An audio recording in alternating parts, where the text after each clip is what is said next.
এই দাঁড়া দাঁড়া, রিক্সা নিয়ে কই যাস? রিক্সা চালাইতে যাইতেছি।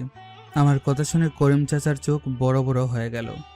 কি হলো, এভাবে তাকিয়ে আছো কেন? কি কস ভাতিজা, তুই তো বড় চাকরি করস, তুই রিক্সা চালাবি কেন? কিসের চাকরি? আমি আর চাকরি করব না, এখন থেকে রিক্সা চালামো।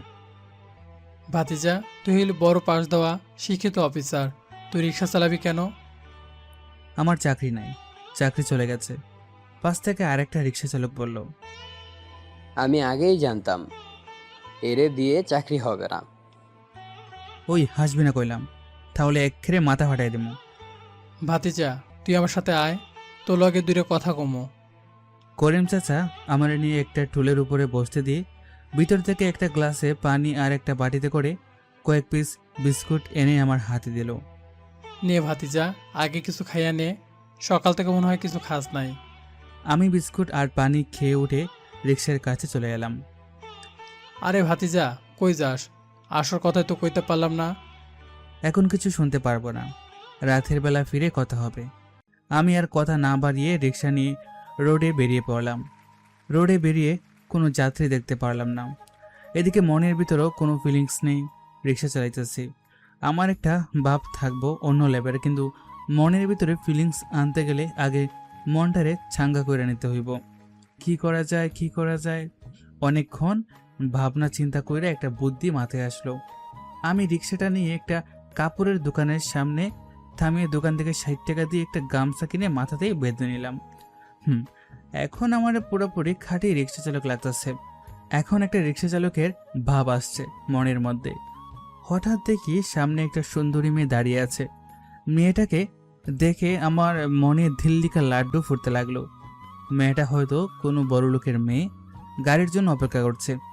আমি মেয়েটার দিকে তাকাতে তাকাতে রিক্সা চালাতে লাগলাম। হঠাৎ কেউ ও মা গো বলে চিৎকার দিল। সাথে সাথে আমার হুঁশ ফিরল। সামনে তাকিয়ে দেখি সেই মেয়েটা আমার রিক্সার সামনে পড়ে আছে। মেয়েটা পড়ে যাওয়া থেকে উঠেই বলতে শুরু করলো, আয় বেটা, চোখে দেখিস না? রিক্সা চালাতে জানিস না, তাহলে রোডে নেমেছিস কেন? মেয়েটাকে দেখে সুন্দর মনে হচ্ছিল, কিন্তু মুখের ভাষা নাউজুবিল্লাহ। এই, আপনি আমার সাথে তুই তো করে করছেন কেন? আর আপনি আমার রিক্সার সামনে কি করছেন? এত বড় রাস্তা থাকতে আপনার আমার রিক্সাটার সামনে আসতে হলো? কি বললি? আমি তোর রিক্সার সামনে এসেছি নাকি তুই আমাকে তোর রিক্সা দিয়ে ধাক্কা মেরেছিস? চোখ কি পকেটে নিয়ে ঘুরিস নাকি? হ্যাঁ, নাকি সুন্দরী মেয়ে দেখলে মাথা ঠিক থাকে না? কি? এই মেয়ে, তোর সাহস তো কম না? তুই আমার চরিত্র নিয়ে কথা বলিস? তোর বাবা মা তোকে শেখায়নি একটা সুন্দর স্মার্ট ছেলের সাথে কিভাবে কথা বলতে? শালি ফকিন্নি। তুই আমাকে গালি দিছস, আজকে তোর খবর আছে। আশেপাশে কে যেন খুঁজতে লাগলো। আমি এদিকে রিক্সা নিয়ে কেড়ে পড়লাম। মেয়েটাকে দেখে ক্রাশ খাইছি, কিন্তু এই মায়া যে বজ্জাত, না জেনে আরেকটু সময় থাকলে কি অবস্থা হতো। ডুড, আবার মুডটাই খারাপ করে দিল। যাই হোক, মনটাকে ছাঙ্গা রাখতে একটা গান গাইলাম। ও সখিনা, ও সখিনা গেছস কিনা ভুইলা আমারে, আমি এখন আমি এখন রিক্সা চালাই ঢাকা শহরে। ও সখিনা, ও সখিনা গেছস কিনা ভুইলা আমারে। এই রিক্সা বলে হঠাৎ কেউ ডাক দিল। সামনে তাকাতেই দেখি আর একটা সুন্দরী মাইয়া। তবে এটার থেকে ওই বজ্জাত মায়াটা সুন্দর, তাই এটাকে দেখে আর ক্রাশ খাইলাম না। আফাগো, আপনি কই যাবেন? ভার্সিটিতে যাব, যাবেন? হ, জামো, ওইটা বহান। তবে ভাড়া কিন্তু 50 টাকা দিতে হইব। আচ্ছা চলো। তুমি কম বলেছ, অন্য কেউ হলে 80 টাকা চেয়ে নিত। মায়ের কথা শুনে আমার হার্ট অ্যাটাক করার মতো অবস্থা। শালার কত বড় বাসটা খাইলাম, 30 টাকা লস হয়ে গেল। করিম চাচা আমারে মাফ করে দিস, থুকু দিও। আমি এর কথা না বাড়িয়ে রিক্সা চালাতে শুরু করলাম। ভার্সিটির সামনে যেতেই আমি অবাক। রাস্তার সেই বজ্জাত মাইয়াটা। মেয়েটাকে দেখে আমি মুখে গামছাটা পেঁচিয়ে রাখলাম যাতে আমাকে চিনতে না পারে। মেয়েটা রিক্সা থেকে নামতেই ওই বজ্জাত মেয়েটা দৌড়ে রিক্সার মেয়েটার কাছে চলে এলো। রিক্সার কাছে আসতে রিক্সার মেয়েটা, কি রে নীলা, বাসা থেকে বেরিয়ে তোকে কতবার ফোন করলাম, ধরলি না যে? ও তাহলে এই বজ্জাত মেয়েটার নাম নীলা। সবই ঠিক আছে, কিন্তু একটু রাগী। সমস্যা নেই, চলবে। আর বলিস না, সকালে এক রিক্সাওয়ালা ছেলে আমার মাথাটা গরম করে দিয়েছে। কেন, কি হয়েছে? নীলা মেয়েটাকে কিছু বলতে যাবে, তখন হঠাৎ মেয়েটাকে বললাম, আফাকো আমার টাকাটা দিয়ে দেন, আমি যাইগা। তখন নীলা আমার দিকে তাকিয়ে এর আগে কটমট করতে লাগলো। আমি বুঝলাম না কেন এমনটা করছে। নীলা হুট করে এসে আমার গামছাটা পেঁচিয়ে ধরে বলল, বেটা, তোকে তো আমি খুঁজেছি, তখন তো পালিয়ে গিয়েছিলি, এখন কোথায় পালাবি? আজকে তোর খবর আছে। তখন মেয়েটা নীলাকে টানতে টানতে দূরে সরিয়ে নিয়ে গেল। কি মেরে বাবা, আরেকটু হলে তো আমাকে মেরেই ফেলতো। ভাইয়া, আপনি এখন এখান থেকে চলে যান, এই নিন টাকা। 100 টাকার একটা নোট মেয়েটা আমার দিকে ছুঁড়ে মারলো, কিন্তু 1250 টাকা আমার কাছে তো ভাঙতি নেই। লাগবে না, আপনি ওটা রেখে দিন। তখন আমার মাথায় শয়তানে লাড়া দিল। আমি নীলার সামনে এগিয়ে গিয়ে, সেটা কি করে হয়, 1250 টাকা। আফাগো আপনার কাছে 100 টাকা ভাঙতি আসেনি? দাঁড়া, তোর ভাঙতির ব্যবস্থা আমি করতেছি। সাথে সাথে রেগে গিয়ে আশেপাশে কি যেন খুঁজতে লাগলো। এদিকে আমি রিক্সাটা নিয়ে কেটে পড়লাম। ভালোই কেঁপিয়ে দিয়েছি ওদিকে। কি রে নীলা, তুই ছেলেটাকে দেখে এভাবে খেপে গেলি কেন? তুই আমার বেস্ট ফ্রেন্ড না, তুই আমার বেস্ট শত্রু। লে হালুয়া, আবার কি করলাম? কি করলি মানে? তোর জন্য বেটা আজ আমার হাত থেকে পালিয়ে গেল। মানে কে ওই রিক্সাওয়ালা? একটু আগে তোকে যার কথা বলেছিলাম। কি? ওই ছেলের এত বড় সাহস, ও তোর সাথে পাঙ্গা নেয়? চল আমার সাথে। ও ছেলেটা তো চলে গেছে। ও পালিয়ে যাবে কোথায়? ওকে তো আমার সামনে আসতেই হবে। আচ্ছা চল ক্লাসে যাই, এটা নিয়ে পরেও ভাবা যাবে। এদিকে আমি রিক্সা চালিয়ে সন্ধ্যার দিকে রিক্সা নিয়ে গ্যারেজে চলে এলাম। রিক্সাটা রেখে করিম চাচাকে ভাড়াটা দিতে গেলাম। করিম চাচা, এই নাও তোমার রিক্সা ভাড়া। সারাদিনে ইনকাম কত হইল? 387 টাকা গুনে গুনে দিলাম। তোর ভাড়া দিতে হবে না, ওইটা তুই রেখে দে। তুই এখানে বস, তোর সাথে কিছু কথা আছে। বলো, কি বলবে? তুই তো চাকরি করতি, তাহলে চাকরি ছেড়ে দিলি কেন? ছাড়েনি, চাকরি চলে গেছে, তাই বাবা আমাকে বাড়ি থেকে বের করে দিয়েছে। এটা কোনো কথা হলো? সামান্য চাকরি যাওয়াতে কেউ বাড়ি থেকে বের করে দেয়? সেজন্য না চাচা, অন্য কারণে। কি কারণ বলতো শুনি। যে অফিসে আমি চাকরি করতাম সেই অফিসের বস আমাকে একটা কাজ করতে দিয়েছিল। কাজটাতে সামান্য একটু ভুল হওয়ার কারণে আমাকে সবার সামনে থাপ্পড় মেরেছিল। আমিও কম নাকি, দিয়েছি বসের মাথা ফাটিয়ে। 2 দিন হাসপাতালের বিছানাতে শুয়েছিল। কি সাংঘাতিক পোলা তুই! তো আগের চাকরিটা সালি কেন? ওটাও এমন, ওখানে একটা মেয়ে বসের হাত ভেঙেছি। বাবা, তুই সারাদিন অনেক খাটাখাটি করে এসেছিস, এখন কিছু খেয়ে রেস্ট কর। পরদিন সকালে আবার রিক্সা নিয়ে বেরিয়ে পড়লাম। আজকে ছদ্মবেশী সেজে গেলাম, যাতে মেয়েটা রাস্তাঘাটে আমার ইজ্জতের ফালুদা না বানায়। আজকে লুঙ্গি পরে বের হলাম, নিচে হাফ প্যান্টও আছে। দেখতে পেলাম আজকেও নীলা রিক্সার জন্য দাঁড়িয়ে আছে। আমি কোনো কথা না বলে চুপি সারে কেটে পড়তে চাইলাম, কিন্তু কথায় আছে না, যেখানে বাঘের ভয় সেখানে সন্ধ্যা হয়। আর রিক্সা। আমি না শোনার বান করে চলে যাচ্ছিলাম, হঠাৎ নীলা পেছন থেকে দৌড়ে এসে রিক্সা থামালো। এই, বলেছি না দাঁড়াতে, তারপরও পালাচ্ছিস কেন? আফাগো, আপনার ডাক আমি শুনতে পারি নাই। এই, তোমাকে চেনা চেনা মনে হচ্ছে। কোথায় যেন দেখেছি। আবার যখন কিছু বলতে যাব, তখন হঠাৎ করে আমার মুখের গামছাটা সরে যায়। আমি তোকে তো আজ আমি। পরে কিছু একটা ভেবে বলল, আজকে আমার জন্মদিন, তাই আজকের মতো তোকে ছেড়ে দিচ্ছি, কিন্তু নেক্সট টাইম আমার পেছনে লাগলে কিন্তু খবর আছে। ঠিক আছে আপা। এই, আমাকে আপা বলবি না, আপা ডাকটা আমার বিচ্ছিরি লাগে শুনতে। তো কি কইতাম আপনারে? তখন নীলা যেটা বললো সেটা শুনে আমার চোখ কপালে উঠল। বউ বলবি, থুকু, নীলা বলবি। আমার নাম নীলা চৌধুরী, আর এখন থেকে প্রতিদিন আমি তোর রিক্সা করে ভার্সিটিতে যাব। আচ্ছা। এবার চল। কিছু দূর যেতেই আমি হঠাৎ রিক্সাটা দাঁড় করালাম। নীলা দেখেন, এখন কয়টা বাজে? 9:17 বাজে। আপনার ভার্সিটি শুরু কয়টা থেকে, আর এখান থেকে ভার্সিটি যেতে কত সময় লাগবে? ভার্সিটি শুরু 10:30 বাজে, আর এখান থেকে ভার্সিটিতে যেতে 5 মিনিটের মতো সময় লাগবে। কিন্তু কেন? আপনি ততক্ষণ রিক্সাতে বসে অপেক্ষা করতে থাকুন, আমি কিছুক্ষণ পর ভেতর থেকে আসছি। খবরদার এখান থেকে কোথাও যাবেন না কিন্তু। দেখুন, আমি আপনার সব প্রশ্নের উত্তর দিতে বাধ্য নই, এখানে বসে থাকতে বলেছি, বসে থাকুন ব্যাস। আচ্ছা। আমি নীলাকে রিক্সায় রেখে একটা বড় বাজারের ভিতরে ঢুকে গেলাম। প্রায় 40 মিনিট পর আবার রিক্সার কাছে ফিরে এলাম। আপনার এত সময় লাগে আসতে? হ্যাঁ, কোথায় গিয়েছিলেন আপনি? আমি কোনো কথা না বলে আবার রিক্সা চালাতে শুরু করলাম। কিছুক্ষণ পর নীলা ভার্সিটিতে পৌঁছালো। নীলা রিক্সা থেকে নেমে আমাকে ভাড়া দিল। আমি আবার ভাড়াটা নীলাকে ফিরিয়ে দিলাম। নীলা অবাক চোখে আমার দিকে তাকিয়ে রইল। আমি একটা মুচকি হাসি দিয়ে পেছন থেকে একটা গোলাপ আর কিছু চকলেট দিয়ে নীলার বার্থডে উইশ করলাম। নীলা এখনও আমার দিকে অবাক চোখে তাকিয়ে আছে। আমি আর কিছু না বলে রিক্সা নিয়ে চলে এলাম। রাতের বেলা রিক্সা নিয়ে বাসার দিকে যাচ্ছিলাম। হঠাৎ কোথা থেকে একটা পুলিশের গাড়ি এসে আমার রিক্সার সামনে দাঁড় করালো।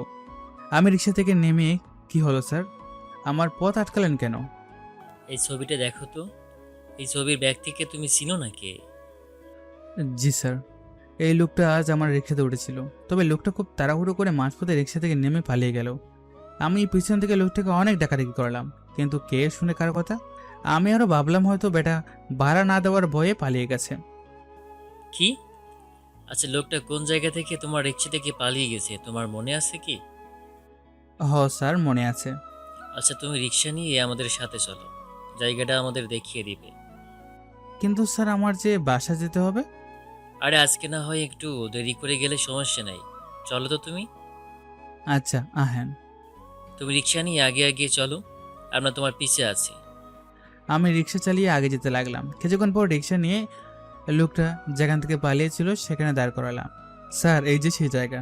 লোকটা এখান থেকে নেমে পেছনের ওই গলিতে দৌড়ে পালিয়ে গিয়েছিল। তুমি ঠিক দেখেছিলে তো, লোকটা এই গলি দিয়ে ঢুকছে? জি স্যার। ধন্যবাদ তোমাকে আমাদের কাছে সাহায্য করার জন্য। আচ্ছা, তুমি এখন যেতে পারো, সারাদিন অনেক পরিশ্রম করেছো, বাসায় ফিরে রেস্ট করো। জি স্যার, ভালো থাকবেন। আমি তাহলে আসি, আল্লাহ হাফেজ। ঠিক আছে, যাও। রাত 11টা বাজে। আমি করিম চাচার গ্যারেজে পৌঁছালাম। আমাকে দেখা মাত্র করিম চাচা আমার কাছে ছুটে এলো। কিরে ভাতিজা, এত রাত পর্যন্ত কোথায় ছিলি? আরে রিক্সা চালিয়ে বাসে ফিরছিলাম, হঠাৎ রাস্তায় পুলিশ আমাকে আটকে দিল। কি কি কস? পুলিশ তো আরে মারে নাই তো? আরে না, সেসব কিছু না। পরে চাচাকে সবকিছু খুলে বললাম। ও আচ্ছা, ঠিক আছে। হাত মুখ ধুইয়া খাওয়া দাওয়া করে রেস্ট কর গিয়ে। ঠিক আছে, এই নাও তোমার ভাড়া। আর তোর ভাড়া দিতে হইব না, তুই বাসায় গিয়া রেস্ট কর। আচ্ছা চাচা, তুমি আমার কাছ থেকে রিক্সা ভাড়া রাখো না কেন? আরে তুই হলে আমার পোলার মতো, বাবা কি কখনো পোলার কাছ থেকে ভাড়া নিতে পারে? চাচার কথা শুনে দু চোখে পানি চলে আসলো। আমি আমার সারাদিনের পরিশ্রম চাচাকে দিয়ে দিলাম।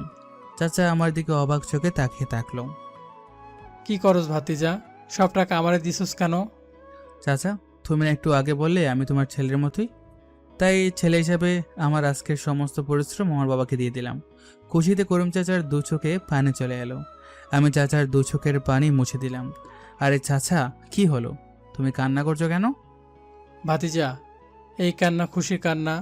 তোর মা খুব ভাগ্যবতী, তোর মতো একজন বড় মনে মানুষকে সে গর্ভধারণ করেছিল। দূরে চাচা, কিছু বলো না।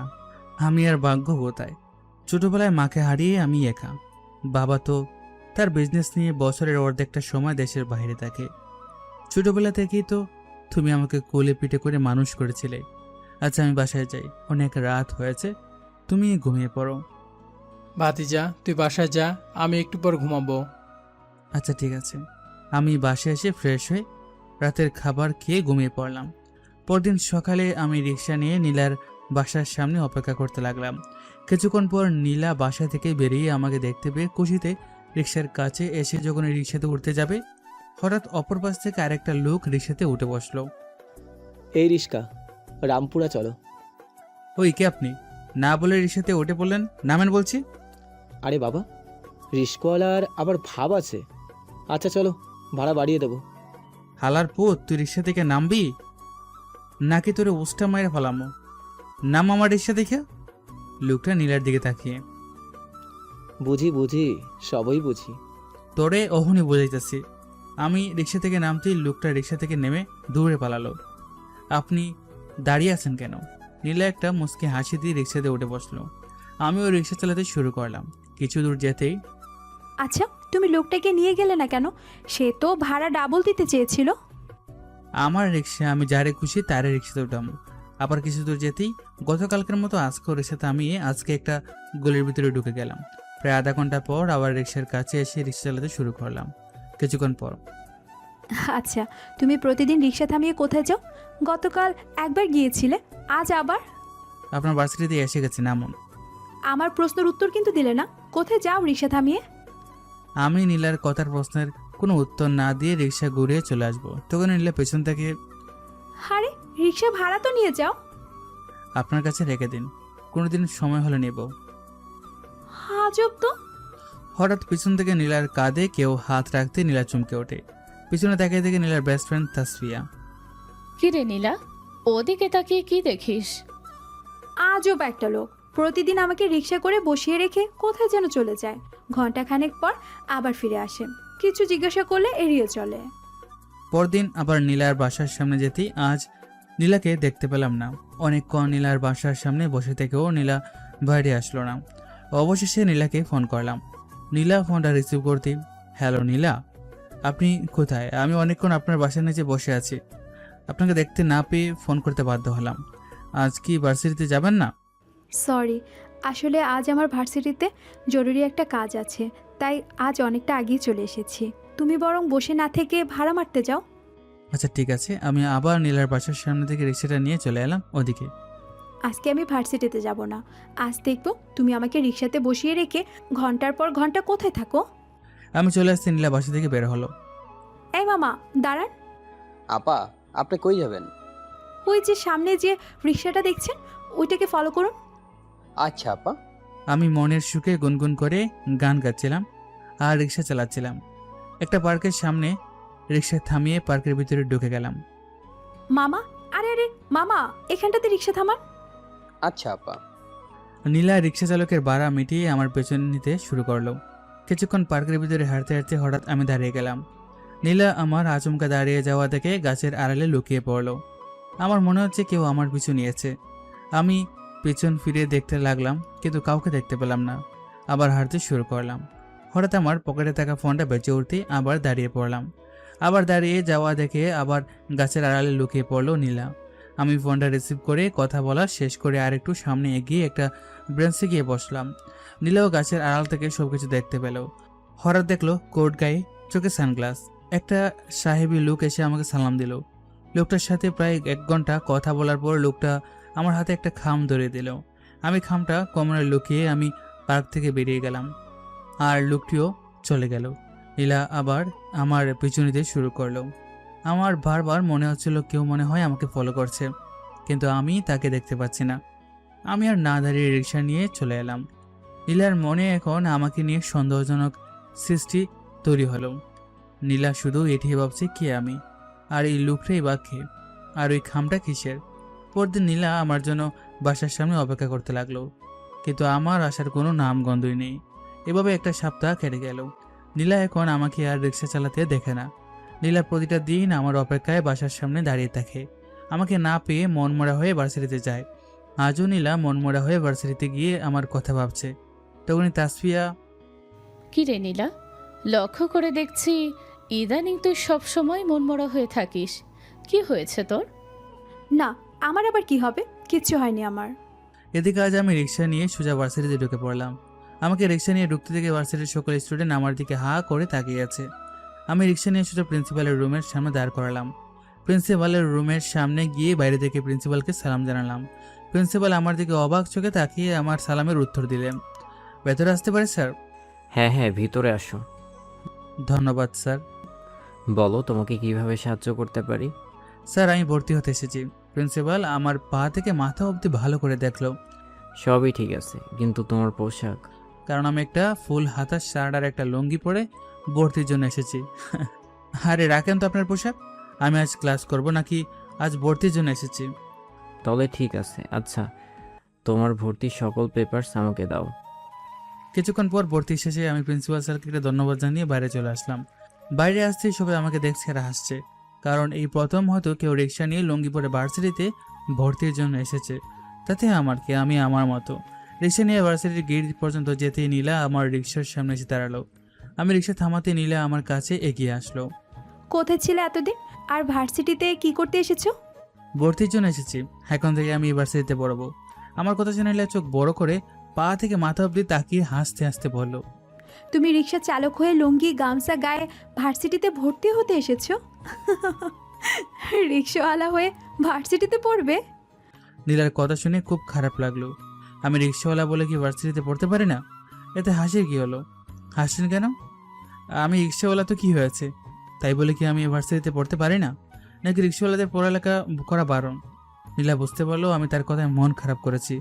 নীলা হাসি বন্ধ করে বলল, আসলে আম সরি হাসার জন্য, কিন্তু তুমি যা ভাবছো আসলে সেটা না।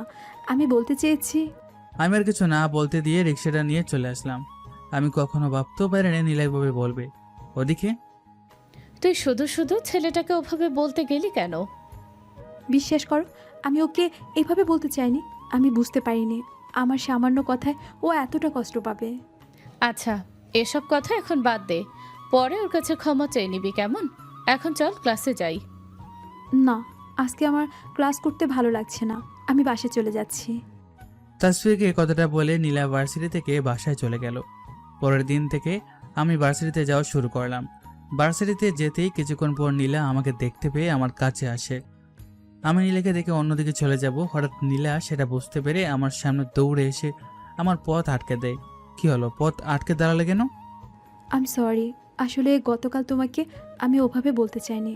আমি বলতে চেয়েছি। নীলার কথা শেষ হওয়ার আগেই আমার পকেটে থাকা ফোনটা বেজে উঠলো। ফোনের স্ক্রিনের দিকে তাকিয়ে আমি নীলার থেকে কিছুটা দূরে সরে গেলাম। কথা বলা শেষ করে পিছনে তাকাতেই কিছুটা চমকে উঠলাম। কথা বলা শেষ করে পিছনে তাকাতে দেখে নীলা আমার দিকে চোখ বড় বড় করে তাকিয়ে আছে। কি হলো, আপনি এভাবে তাকিয়ে আছেন কেন? কে ছিল? কার সাথে কথা বলছিলে? এরে, নীলা আবার সব শুনে ফেললো না তো? কি হলো, কিছু বলছো না যে? জি, আমার এক বন্ধুর সাথে। মিথ্যা বললাম। আসলে আমাকে অফিস থেকে ফোন করেছিল একটা কাজের ব্যাপারে। আসলে আমার ভার্সিটিতে ভর্তির পেছনে অন্য একটা কারণ আছে। গল্প পড়তে থাকেন, সব বুঝতে পারবেন। ও তো ছেলে বন্ধু নাকি মেয়ে বন্ধু ছিল? জি, ছেলে বন্ধু। অনেকদিন দেখা সাক্ষাৎ হয়নি তো তাই। ও আচ্ছা, তাহলে ঠিক আছে। ঠিক আছে মানে? বুঝতে পারলাম না। তোমাকে বুঝতে হবে না। আচ্ছা শোনো, আসলে গতকাল তোমাকে ওভাবে বলার কারণে হয়তো কষ্ট পেয়েছো। I am sorry. আরে না, আমি কিছু মনে করিনি। আমারও প্রথমে মনে হয়েছিল আপনি মনে হয় আমাকে নিয়ে ঠাট্টা করছেন। এখন বুঝতে পারছি আমার বুঝতে ভুল হয়েছে, তার জন্য আমি দুঃখিত। আচ্ছা যাই হোক, এই বিষয়ে এখন আলোচনা না করেই ভালো। আচ্ছা, তুমি কোন ইয়ারে ভর্তি হয়েছো সেটা তো জানা হলো না। জি, অনার্স সেকেন্ড ইয়ারে। আমিও তো অনার্স সেকেন্ড ইয়ার। চলো ক্যান্টিনে যাই, কিছু খেয়ে আসি। আমি যাব না, আপনি গিয়ে খেয়ে আসুন। আমি সকালে বাসা থেকে খেয়ে এসেছি। তোমার খেতে হবে না, আমি খাবো। আর তুমি তাকিয়ে তাকিয়ে দেখবে। চলো তো। নীলা আমাকে জোর করে টেনে ক্যান্টিনে নিয়ে দুজনের জন্য খাবার অর্ডার করলো। আরে আবার আমার জন্য খাবার অর্ডার করতে গেলেন কেন? আমি তো বললাম আপনাকে আমি সকালে বাসা থেকে খেয়ে এসেছি। তো কি হয়েছে? আমার সাথে না হয় আরেকবার খেলে। এখন চুপচাপ বসে খাবার খাও। জানি কিছুতেই কোনো কাজ হবে না, খেতে আমাকে হবে। তাই আর কথা না বাড়িয়ে চুপচাপ বসে রইলাম। কিছুক্ষণ পর খাবার আসতে দুজনে খেতে শুরু করলাম। খাবার খাওয়ার এক পর্যায়ে হঠাৎ টেলিভিশনের দিকে চোখ পড়তেই আমি খাওয়া বন্ধ করে দিলাম। টেলিভিশনে ব্রেকিং নিউজে বড় করে লেখা, কিছুক্ষণ আগে সিআইডি আর সন্ত্রাসবাদীদের মধ্যে পাল্টাপাল্টি গোলাগুলি করার সময় এক সিনিয়র সিআইডি অফিসার দুর্জয় গুলিবিদ্ধ অবস্থায় আহত হয়েছেন।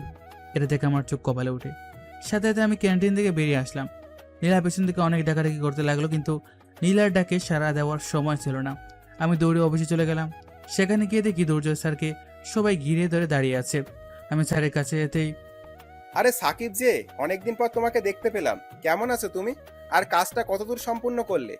আরে কাজ পরে করা যাবে, আগে এটা বলুন আপনার হাতে কি হয়েছে? কই, আরে না, তেমন কিছু না, একটু ব্যথা পেয়েছি আর কি।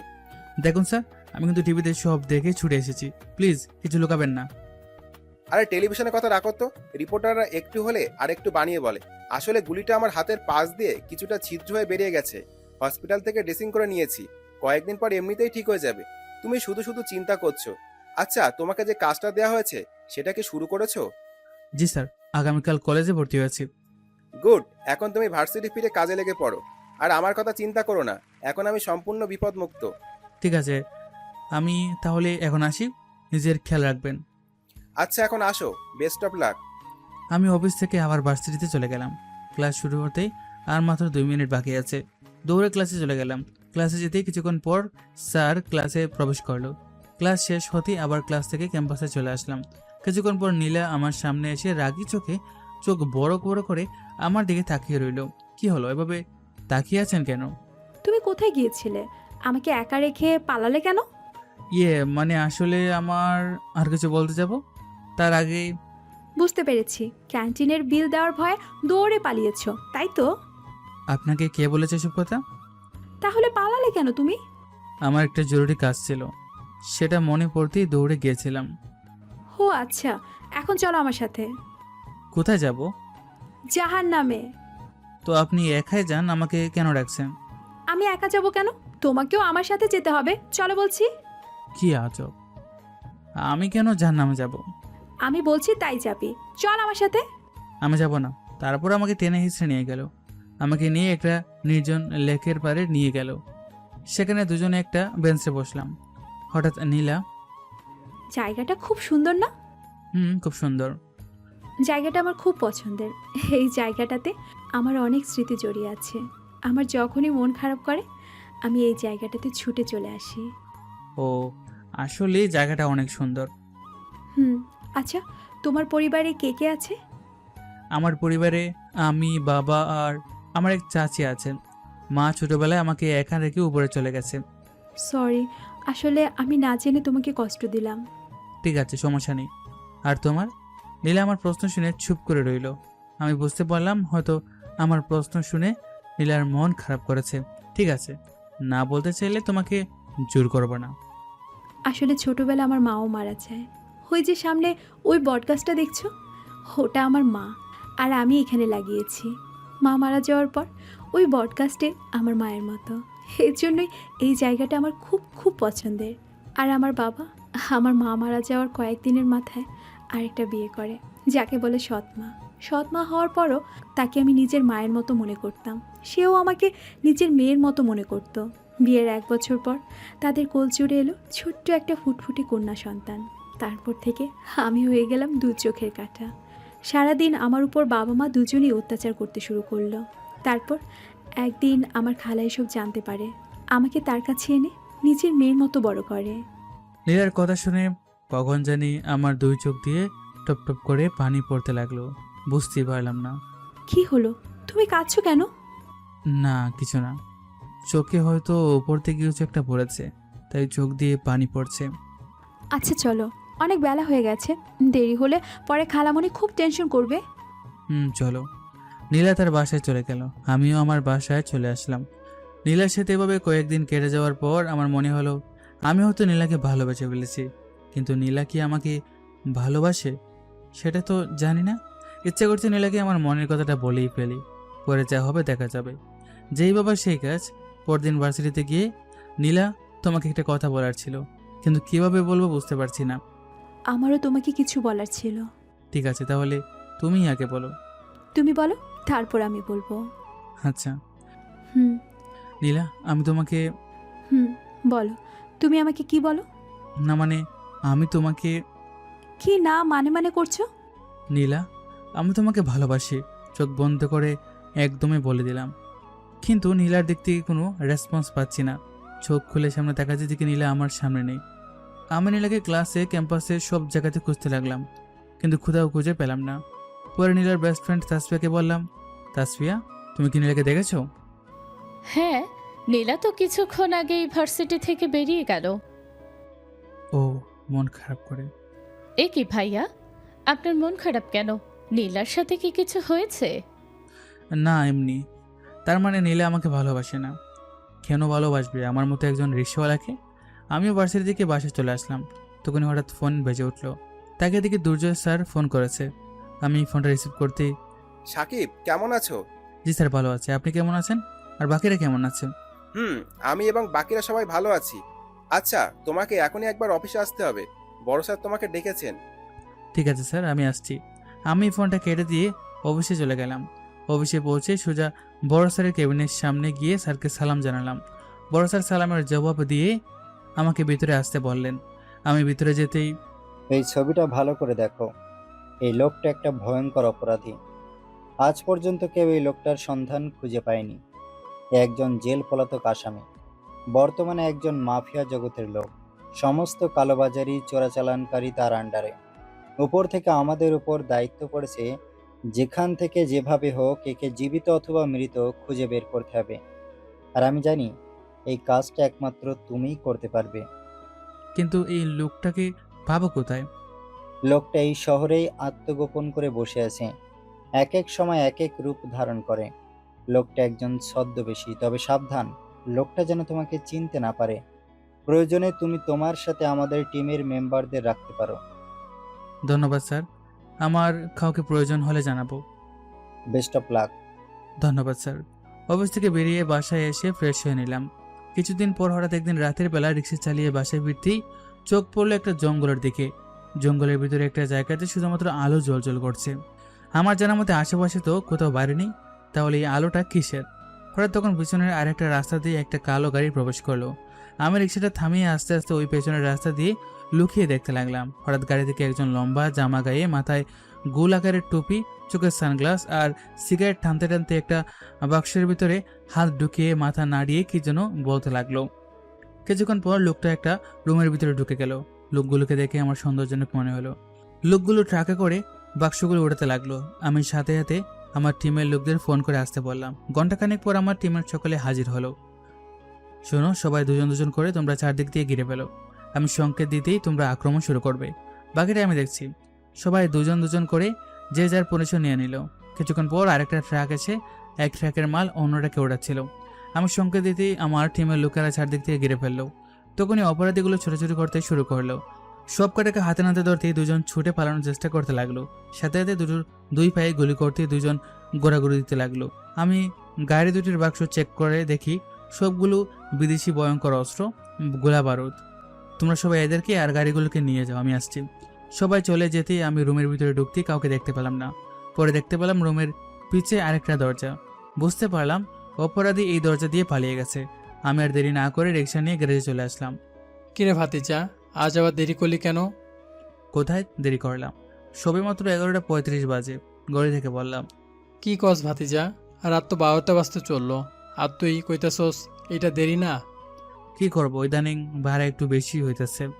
বুঝছি, তোর লগে আমি কথায় পারবো না। আচ্ছা শোন, তোর লাগে একটা খুশির খবর আছে। কি খুশির খবর চাচা? তোর বাপ আগামীকাল দেশে আইতাছে। ও, এটার এমন কি ব্যাপার? আরে বাবা তো এমনি। আমি কইতেছিলাম তুই কয়েকটা দিন তোর বাপের লগে থাইকা আয়। না চাচা, আমার এই অট্টালিকাতে থাকতে দম বন্ধ হয়ে আছে। আমি এই খোলামেলা পরিবেশে খুব আনন্দে আছি। ভাতিজা, বুঝোস না কেন? তোর বাপের কাছে কয়েকটা দিন থাইকা আবার আইয়া পড়বি। যতই হোক সে তোর জন্মদাতা পিতা। ঠিক আছে চাচা, তুমি যখন এত করে বলছো তোমার কথা তো আর ফেলতে পারি না। আচ্ছা, অনেক রাত হয়েছে, এখন বাসায় গিয়ে রেস্ট কর। আচ্ছা, আর তুমিও ঘুমিয়ে পড়ো। আমি বাসায় এসে ফ্রেশ হয়ে খাওয়া দাওয়া করে ঘুমিয়ে পড়লাম। পরদিন ভার্সিটিতে গিয়ে নীলাকে খোঁজ করতে লাগলাম। পেলাম না। তাসফিয়াকে জিজ্ঞেস করতেই নীলা ক্যান্টিনেই আছে। ক্যান্টিনে গিয়ে দেখি নীলা কফি খাচ্ছিল। আমি নীলার সামনে যেতে নীলা আমাকে দেখতে পেয়ে কোনো কথা না বলে চলে গেল। বুঝতে পারলাম না নীলা হঠাৎ এমন কেন করছে। নীলাকে ভালোবেসে তাহলে আমি কি কোনো ভুল করেছি? হঠাৎ টেলিভিশনে চোখ পড়তেই দেখি গতকাল রাতের ঘটনা সকাল হতে ব্রেকিং নিউজ হয়ে গেছে। বুঝি না রিপোর্টাররা এত ফাস্ট কিভাবে। যাই হোক, নীলার কাছে যাওয়া যাক। নীলার কাছে যেতেই নীলা আবারও উড়ে চলে গেল। নীলার এই বারবার মুখ ঘুরিয়ে নেওয়া কেন জানি মেনে নিতে পারছি না। মাথাটা বিগড়ে যাচ্ছে। নীলা, তোমার সমস্যা কি? কেন এমন করছো? যদি আমাকে ভালো না বাসো তাহলে বলে দাও, আমি আর কখনো তোমাকে ভালোবাসি বলবো না। কেন এমন করছো? নীলা আমার প্রশ্নের উত্তর না দিয়ে পাশ কাটিয়ে চলে গেল। কেমনটা লাগে বলেন তো? ভালোবাসি কি বাসে না কিছু তো একটা বলবে নাকি? রাগ করে চলে আসলাম বাসায়। বাসায় এসে ভাবতে লাগলাম, এবার আমি নীলাকে ভালোবাসি বলবো না। এবার এমন কিছু করব নীলা যেন আমাকে ভালোবাসি বলতে বাধ্য হয়। পরদিন ভার্সিটিতে গিয়ে ক্যাম্পাসে নীলার জন্য অপেক্ষা করতেছিলাম। হঠাৎ একটি ছেলে এসে আমার সামনে দাঁড়ালো। হাই, আমি Robin, honours second year. Hello, আমি সাকিব। Same to you. ও, তাহলে তো খুবই ভালো। আচ্ছা, আমরা কি বন্ধু হতে পারি? হ্যাঁ অবশ্যই, আজ থেকে আমরা বন্ধু। তুমি তো দেখছি খুবই মিশুক। অল্প সময়ে আমার সাথে বন্ধুত্ব করে নিলে। তোমার মতন মিশুক লোক খুবই কম হয়। তোমাকে দূর থেকে দেখে আমার খুব ভালো লেগেছে, তাই তোমার সাথে বন্ধুত্ব করে নিলাম। আরে আমরা এখন বন্ধু, আমাকে তুমি বলার দরকার নেই, তুই করে বলবি। ঠিক আছে। আচ্ছা দোস্ত, তোর গার্লফ্রেন্ড নেই? বাইরে আর বলিস না, একটা মায়েরে ভালোবাসি, আর ভালোবাসার কথা মায়েরারে বলছি, কিন্তু মায়েরা হ্যাঁ অথবা না কিছুই বলে না। কি করা যায় বলতো? তুই এক কাজ কর, মেয়েটাকে আবার প্রপোজ কর, তারপর দেখি কি করা যায়। আচ্ছা ঠিক আছে, আরেকবার প্রপোজাল দিয়ে দেখি কি বলে। হঠাৎ নীলের আগমন, একটা কালো গাড়ি করে ভার্সিটিতে প্রবেশ করলো। হঠাৎ আমার কালো গাড়িটার দিকে চোখ পড়তে অবাক, এটা তো সেই গাড়ি। আমি গাড়ির কাছে যেতেই গাড়িটা চলে গেল। আমিও গাড়িটার পেছনে দৌড়াতে শুরু করলাম। নীলা আমাকে দৌড়াতে দেখে অবাক হয়ে পেছন থেকে ডাকতে লাগলো। কিছু দূর যেতেই গাড়িটা আমার নাগালের বাইরে চলে গেল। আবার আমি ভার্সিটিতে ফিরে আসলাম। ভার্সিটিতে আসতেই, এই, তুমি কি পাগল নাকি? হ্যাঁ, ওই গাড়ির পিছে এমনভাবে দৌড়াচ্ছিলে কেন? তার আগে বলো ওটা কার গাড়ি, আর তুমি বা কেন ওই গাড়িতে করে আসলে? ওটা আমার বাবার নিজস্ব গাড়ি। আমি ভার্সিটিতে আসছিলাম, তখন আমাকে বললো গাড়িতে উঠতে। গাড়িতে করে আমাকে ভার্সিটিতে এগিয়ে দিবে। আমি উঠতে চাইনি, তখন আমার মৃত মায়ের কসম দিয়ে আমাকে গাড়িতে উঠতে বাধ্য করলো। কিন্তু তুমি এত অস্থির হয়ে গাড়ির পিছে ছুটছো কেন? তার মানে ওই ভয়ঙ্কর অপরাধী নীলার বাবা, নাকি এর পেছনে অন্য কোনো রহস্য আছে? না, তেমন কিছু না। গাড়িটা আমার খুব পরিচিত মনে হচ্ছিল, তাই জানার জন্য গাড়িটার পেছনে ছুটছিলাম। যদি কিছু একটা হয়ে যেত তখন? আর কি মনে যেতাম? তুমি তো আমাকে আর ভালোবাসো না। একটা এতিম রিক্সা চালক মরে গেলে তোমার কি এসে যায়? সাথে সাথে নীলা কাঁদতে কাঁদতে আমাকে জড়িয়ে ধরলো। এ কি, আপনি আমাকে জড়িয়ে ধরলেন কেন? ধরবো, কি করবি তুই?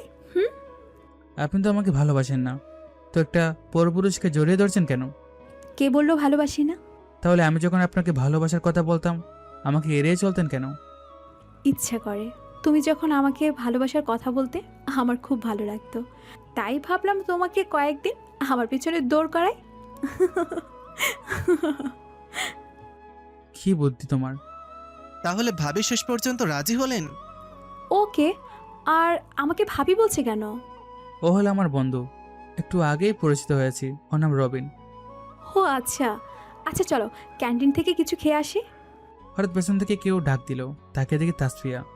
কি ব্যাপার, আমাকে রেখে একা একাই খাবি নাকি? হজম হবে না কিন্তু। তুইও চল আমাদের সাথে। ঠিক আছে, কিন্তু ওকে। চলো, খেতে খেতে বাকি কথা হবে। ক্যান্টিনে গিয়ে নীলা সবার জন্য খাবার অর্ডার করলো। কিছুক্ষণ পর খাবার চলে এলো। খাওয়া দাওয়া শেষে আবার সবাই ক্যাম্পাসে ফিরে এলাম। কিছুক্ষণ পর ক্লাস শুরু হতে ক্লাসে চলে গেলাম।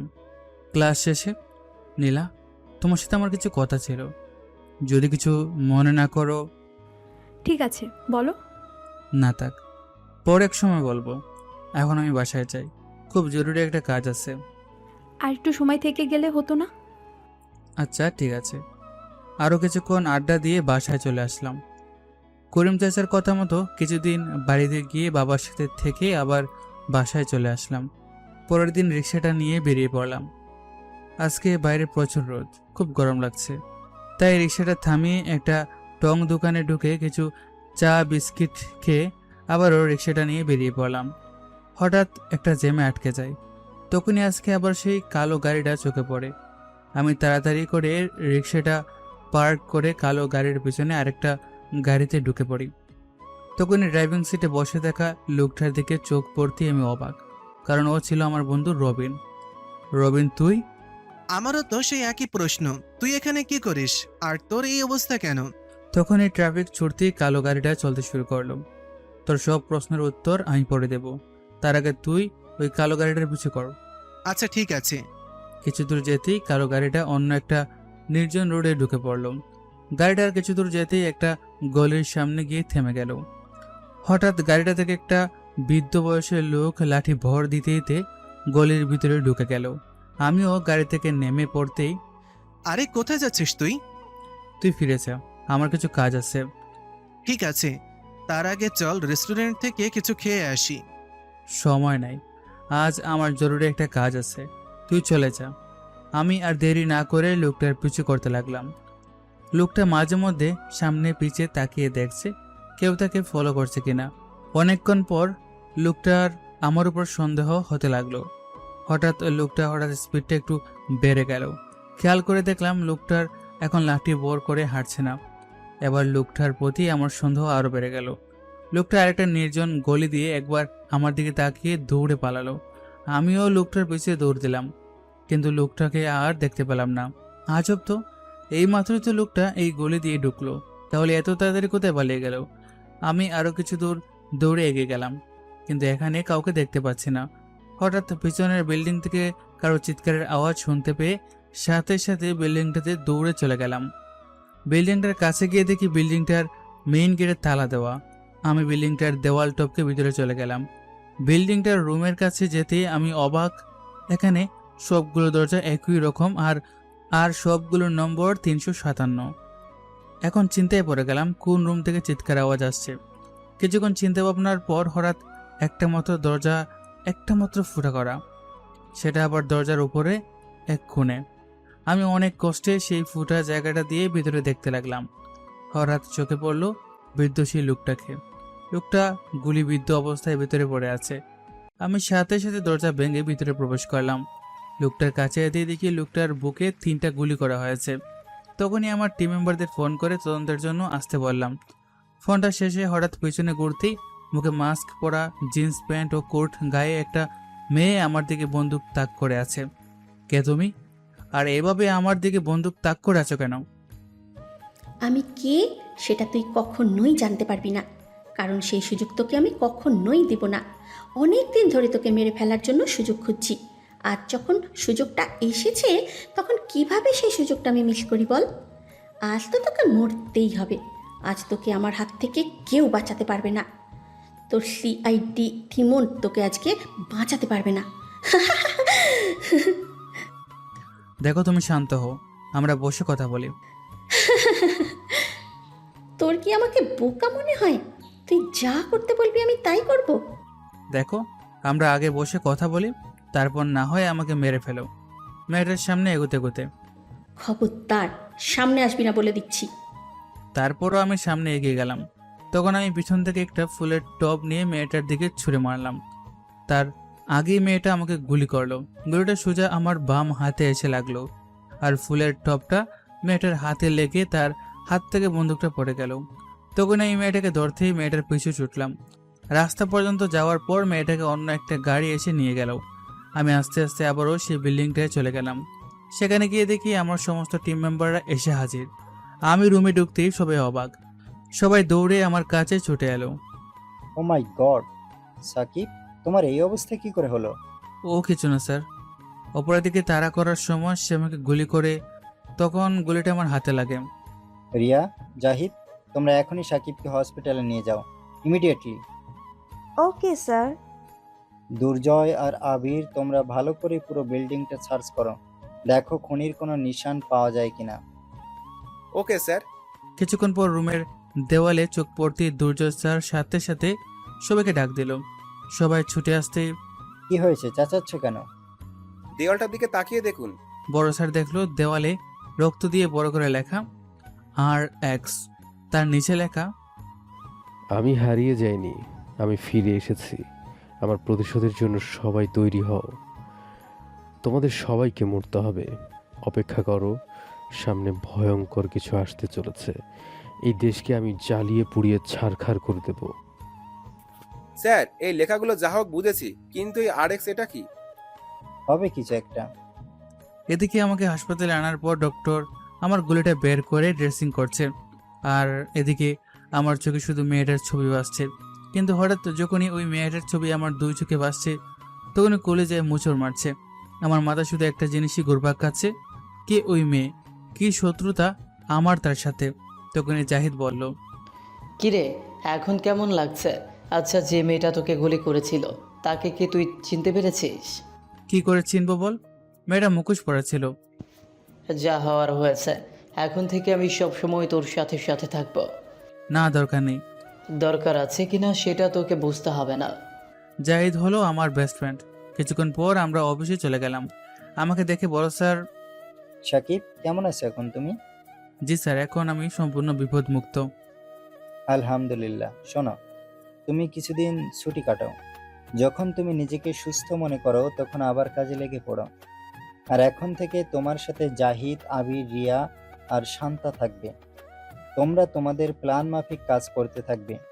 আমি জানি তোমরা নিশ্চয়ই সাকসেসফুল হয়ে ফিরবে। তোমাদের সবার উপর আমার পুরো ভরসা আছে। আর তোমরা সবাই সাকিবের সাথে সাথে থাকবে। তোমরাও সবাই আগামীকাল থেকে ভার্সিটিতে ভর্তি হয়ে যাবে। আপনাকে অনেক অনেক ধন্যবাদ স্যার। আমিও আপনাকে এই কথাটা বলবো ভাবছিলাম। আমি জানি তোমরা একে অপরকে ছাড়া থাকতে পারবে না, এবং এটাও জানি ইদানিং রিয়া আর তোমার মাঝে কিছু একটা চলছে।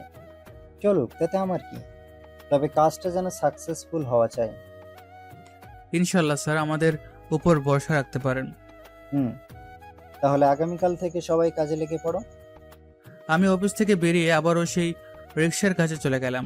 রিক্সাটা অনেক কষ্টে চালিয়ে চাচার গ্যারেজ পর্যন্ত নিয়ে আসলাম। করিম চাচা আমার হাতে ব্যান্ডেজ দেখে পাগলের মতো ছুটে চলে এলো। ভাতিজা, তোর হাতে ব্যান্ডেজ করা কেন? চাচা, অস্থির হইও না, কিছু হয়নি আমার।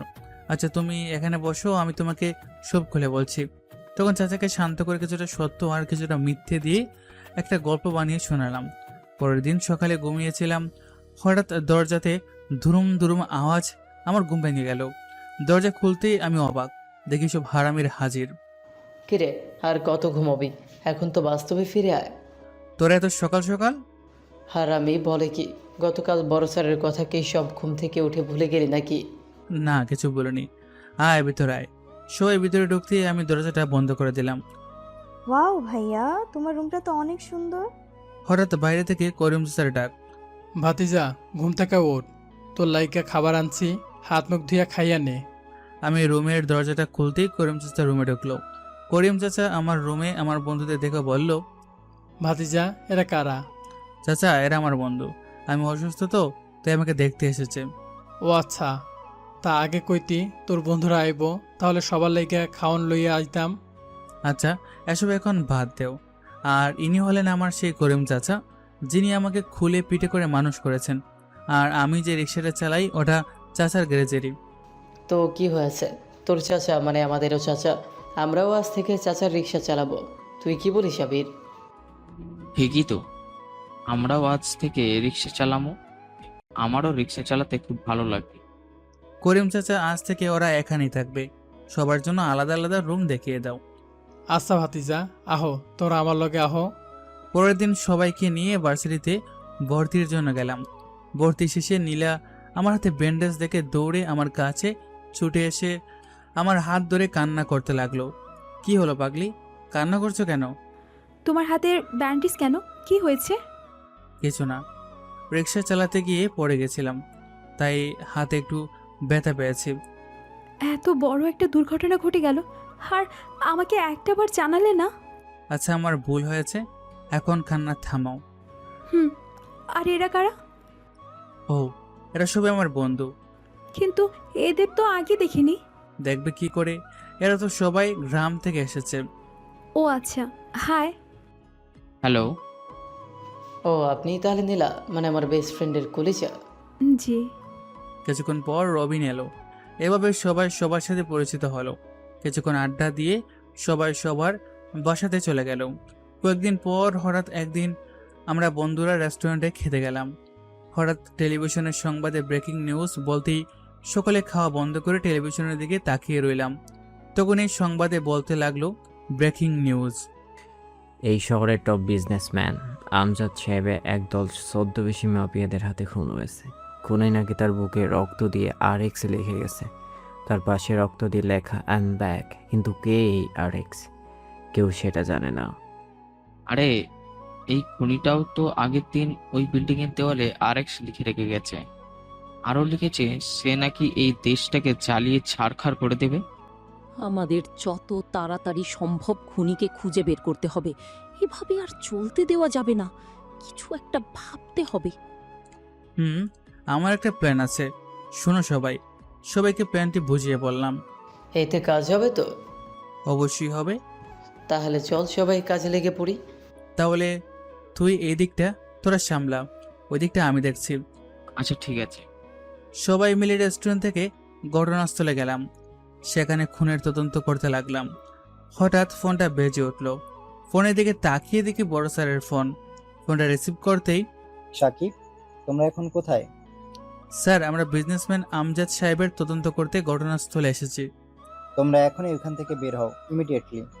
কেন স্যার? খুনি ওই বিল্ডিংটাতে বোমা সেট করে রেখে গেছে। বাঁচতে চাইলে এখনই বেরিয়ে এসো। কি? ও মাই গড! কিন্তু এখানে তো আরো অনেক লোক আছে। সবাইকে ওখান থেকে বের হতে বলো, নয়তো কেউ বেঁচে ফিরবে না। আমি কথা শেষ করে ফোনটা কেটে দিতেই কে ফোন করেছিল? আর তোকে এমন দেখাচ্ছে কেন? কি হয়েছে? আমাদের এখনই এখান থেকে সবাইকে বাইরে বের করতে হবে। বড় একটা বিপদ আসতে চলেছে। এই বিল্ডিংটাতে বোমা রাখা আছে, যে কোনো সময় ফেরে যেতে পারে। কি বলছিস? আপনারা সবাই বাইরে বেরিয়ে যান। এই বিল্ডিংয়ে বোমা রাখা আছে, যে কোনো সময় দুর্ঘটনা ঘটতে পারে। সবাই দ্রুত বাইরে বের হন। বোমার কথা শুনে সবাই তাড়াহুড়ো করে বাইরে বের হতে শুরু করলো। কেউ তাড়াহুড়ো করবেন না, সবাই ধীরে সুস্থে বাইরে বেরিয়ে যান। দ্রুত সবাই বাইরে বেরিয়ে গেল, কিন্তু আমাদের টিমের কেউ বের হলো না। কিরে, তোরা দাঁড়িয়ে আছিস কেন? মরতে চাস নাকি? হ্যাঁ চল। সবাই বাইরে নিরাপদ স্থানে চলে আসার পর হঠাৎ একটা মেয়ে বলে উঠল, আরে তুহিন কোথায়? বিল্ডিংটার সবাই তুহিন নামের ছেলেটাকে খুঁজতে লাগলো, কিন্তু তুহিন নেই। তার মানে ছেলেটা ভিতরে আটকে গেছে। আমি আর কিছু না ভেবে দৌড়ে আবার বিল্ডিংটার ভিতরে চলে গেলাম। পিছন থেকে সবাই আমাকে চিৎকার দিয়ে ডাকতে লাগলো। আমি কারো ডাকে সাড়া না দিয়ে দৌড়ে ভিতরে চলে গেলাম। ভিতরে ঢুকে ছেলেটাকে খুঁজতে লাগলাম, কিন্তু কোথাও খুঁজে পেলাম না। হঠাৎ ছেলেটা ওয়াশরুম থেকে বের হয়ে এলো। ছেলেটাকে দেখতে পেয়ে, তোমার নাম কি তুহিন? হ্যাঁ, আমার নাম তুহিন। কিন্তু আপনি কে? আপনি আমার নাম কি করে জানেন? এখন পরিচয় দেওয়ার সময় না, তুমি এখন এই বিল্ডিং থেকে বাইরে চলো। এই বিল্ডিংটাতে বোমা সেট করা আছে, যে কোনো সময় ফেলে যেতে পারে। বোমার কথা শুনে ছেলেটার ঘাম ঝরতে শুরু করলো। কি ভাবছো, চলো আমার সাথে। তুহিনকে নিয়ে যাওয়ার সময় হঠাৎ বিল্ডিংটা সিঁড়ি থেকে পড়ে গিয়ে আমার জ্ঞান হারায়। ছেলেটা আমার আগে ছিল। তুহিন আমাকে পিছে অজ্ঞান অবস্থা দেখে ডাকাডাকি করতে লাগলো, কিন্তু আমার কোনো সারা শব্দ না পেয়ে তুহিন আমাকে রেখে নিজের জান নিয়ে বাইরে বেরিয়ে গেল। এদিকে আমি অজ্ঞান অবস্থায় সিঁড়ির নিচে পড়ে রইলাম। তুহিন বাইরে যেতেই, তুমি কি তুহিন? হ্যাঁ, আমি তুহিন। কিন্তু তুমি একা কেন? যে তোমাকে ভেতরে আনতে গিয়েছিল সে কোথায়? সেও আমার সাথে আসছিল, কিন্তু আসার সময় সিঁড়ি থেকে পড়ে গিয়ে জ্ঞান হারিয়ে ফেলে। আমি তাড়াতাড়ি তাকে ভেতরে রেখে বাইরে বেরিয়ে আসি। কি? তুমি কি পাগল? মাথায় বুদ্ধি বলতে কিছু নেই নাকি? একটা লোক তোমাকে বাঁচানোর জন্য ছুটে গেল, আর তার বিপদে তুমি তাকে ফেলে রেখে চলে এলে। ছি! তখনই বড় স্যার এসে হাজির হলো। তোমরা সবাই ঠিক আছে তো? এ কি, সাকিব কোথায়? স্যার, সাকিব এই ছেলেটাকে বাঁচাতে গিয়ে ভেতরে অজ্ঞান অবস্থায় পড়ে আছে, কিন্তু এই জানোয়ারটা ওকে রেখে একাই পালিয়ে এসেছে। কি? এই, তুমি মানুষ নাকি অন্য কিছু? একটা লোক বিপদে পড়েছে আর তুমি তাকে রেখে চলে এলে? তুমি জানো ওকে? তোমরা দাঁড়িয়ে কি দেখছো? তাড়াতাড়ি যাও, ওকে বাঁচাও। জি স্যার। হঠাৎ বিল্ডিংটা বোমার আঘাতে উড়ে গেল। সাথে সাথে সবাই অবাক চোখে বিল্ডিংটার দিকে তাকিয়ে রইল।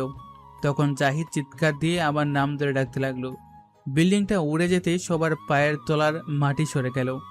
জাহিদ চিৎকার দিয়ে আমার নাম ধরে ডাক দিয়ে বিল্ডিংটার দিকে দৌড়ে চলে এলো।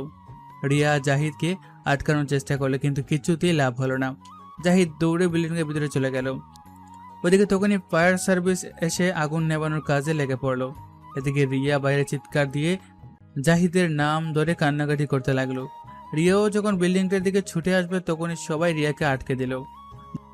রিয়া, কি করছো তুমি? পাগল হয়ে গেছো নাকি? হ্যাঁ, আমি পাগল হয়ে গেছি। আমাকে আমার জাহিদের কাছে যেতে দাও। রিয়া, তুমি শান্ত হও, জাহিদের কিছু হবে না। ওই দেখো, জাহিদ সাকিবকে নিয়ে বাইরে আসছে। জাহিদ বাইরে আসতেই, তুমি কি পাগল? জেনে বুঝে কেন আগুনে ঝাঁপ দিতে গেলে? আরে তুমি কান্না থামাও, আমার কিছুই হয়নি। জাহিদ, কথা বলে সময় নষ্ট না করে সাকিবকে এখনই হাসপাতালে নিয়ে যাও। Okay sir. আমাকে হসপিটালে নিয়ে আসতেই ওদিকে ফায়ার সার্ভিস আরো দুটো লাশ বের করলো। এরা কারা? দেখো তো তোমরা এদের চিনো কিনা? না সাহেব, এরা আমাদের বিল্ডিং এর না। তখন বড় স্যারের ফোনে একটা ফোন এলো। স্যার ফোনটা রিসিভ করতেই ফোনের অবাস থেকে পুরুষ কণ্ঠে হা হা হাসির শব্দ ভেসে আসলো। দুম। কেমন লাগলো আমার ধামাকা? কে তুই? আর এক্স নাম শুনে বড় স্যার কিছুটা চমকে উঠল। তোর হাসি বন্ধ কর, ভাবিস না তুই পালিয়ে বাঁচতে পারবি। তুই তুই মারবি আমাকে? শুধু তুই কেন, তোর পুরো সিআইডি টিম আমার লোমটা পর্যন্ত ছুঁতে পারবে না। পরের ধামাকার জন্য তৈরি হয়ে নে। এবার ধামাকাটা চুরির বাজারে, পারলে আটকে দেখা। কথা শেষ হতেই লোকটা ফোন কেটে দিল। 2 মিনিট পর আবার আরেকটা ফোন এলো। বড় স্যার ফোনটা রিসিভ করতেই, কে বলছেন? স্যার, আমি চুরির বাজার থেকে বলছি। এখানে বোমার আঘাতে শতাধিক মানুষ আহত, তাদের কেউ কেউ মারাও গেছে। বড় স্যার আর কিছু না বলে ফোনটা কেটে দিল। তখন আবার বড় স্যারের ফোনে ফোন আসলো, আবারও ওই লোকটার ফোন। বড় স্যার ফোনটা রিসিভ করতে আবারও ফোনের অপাশ থেকে পুরুষ কণ্ঠের লোকটা। ধুম। খুব কষ্ট হচ্ছে তাই না? সেদিন আমারও খুব কষ্ট হয়েছিল। কে তুই? আর তুই চাসটা কি? কেন এসব করছিস? এই দেশের মানুষের মৃত্যু দেখতে চায়, সেটা খুব ভয়ঙ্করভাবে। আর পরের মিশনটা আদি শপিং মলে, পারলে আটকে দেখা। কথা বলা শেষ হতেই লোকটা ফোন কেটে দিল। ওদিকে আমার চিকিৎসা চলতে লাগলো। তখনই জাহিদের ফোনে বড় স্যারের ফোন। জাহিদ, সাকিব এখন কেমন আছে? জ্ঞান ফিরেছে কি? না স্যার, এখনও ট্রিটমেন্ট চলছে। ও আচ্ছা। এদিকে আমার ট্রিটমেন্ট শেষ, আমাকে কেবিনে রাখা হলো। আমার একটু একটু করে জ্ঞান ফিরতেই চোখ খুলতেই দেখি আমি একটা হসপিটালে। তখনই জাহিদ বলল, এখন কেমন আছিস? কি আপনি? আপনাকে তো চিনতে পারলাম না। আর আপনি এখানে কেন? কি হয়েছিল আমার? আমার কথা শুনে সবাই অবাক হয়ে গেল। ডক্টর ওইসব কি বলছে? ওয়েট, আমি দেখছি। ডক্টর কাছে আসতেই, আপনাকে দেখে ডক্টর মনে হচ্ছে। আর এটা নিশ্চয়ই হাসপাতাল, কিন্তু আমি কে? আর আমি বা এখানে কেন? আপনি শান্ত হন। ডক্টর, ও এমন করছে কেন? কি হয়েছে ওর? ডক্টর কিছুক্ষণ মাথা নিচু করে বলল, সরি, মাথায় আঘাত পেয়ে ওনার স্মৃতিশক্তি হারিয়ে গেছে। কি কি বলছেন সব? কথাটা বলেই ডক্টর চলে গেল। জাহিদ আবার আমার কাছে আসতেই, ওই আপনার সমস্যা কি? আপনি বারবার আমার দিকে কেন আসছেন? তোর কিছুই মনে পড়ছে না? আমার আবার কি মনে পড়বে? হ্যাঁ, বলে বলে বলছি দূরে থাক। দেখ ভাই, মজা করা ভালো, কিন্তু প্লিজ এখন অন্তত মজা করা বন্ধ কর। আব্বে, তোর সাথে আমি মজা করতে যাব কোন দুঃখে? কে তুই? তোকে তো আজ একটা চাকু নিয়ে জাহিদের গলায় চেপে ধরলাম। জাহিদ আমার দিকে অবাক হয়ে তাকিয়ে আছে। বাকি সবগুলোর গলা শুকিয়ে গেছে। তখন ডক্টর এসে দেখে আমি জাহিদের গলায় ছুরি চেপে ধরেছি। আরে কি করছেন? ছাড়ুন ওকে। আর আপনাদের বললাম না ওনার স্মৃতিশক্তি হারিয়ে ফেলেছে, কেন বুঝতে চাইছেন না? ওনাকে আর বিরক্ত করবেন না। এখন যদি কিছু একটা করে দিত। তখনই বড় স্যারের ফোন। জাহিদ, সাকিবের এখন কি অবস্থা? হ্যাঁ স্যার, এখন সুস্থ, কিন্তু কিন্তু কি? স্যার, সাকিব তার স্মৃতিশক্তি হারিয়ে ফেলেছে। আমাদের কাউকে সে চিনতে পারছে না। কি কি বলছে সব? হ্যাঁ স্যার। ওইদিকে নীলা এবং করিম চাচা সারাটা দিন আমাকে দেখতে না পেয়ে হতাশ হয়ে পড়েছে। নীলা বারবার আমার ফোনে ফোন করছে, আর এদিকে ফোনটা বেজে চলছে। অন্যদিকে ফোন বাজার শব্দে আমার মাথা ব্যথা শুরু করছে। রাগে ফোনটাকে হাসপাতালের দেওয়ারে ছুঁড়ে মারলাম। সাথে সাথে ফোনটা ভেঙে গুঁড়া গুঁড়া হয়ে গেল।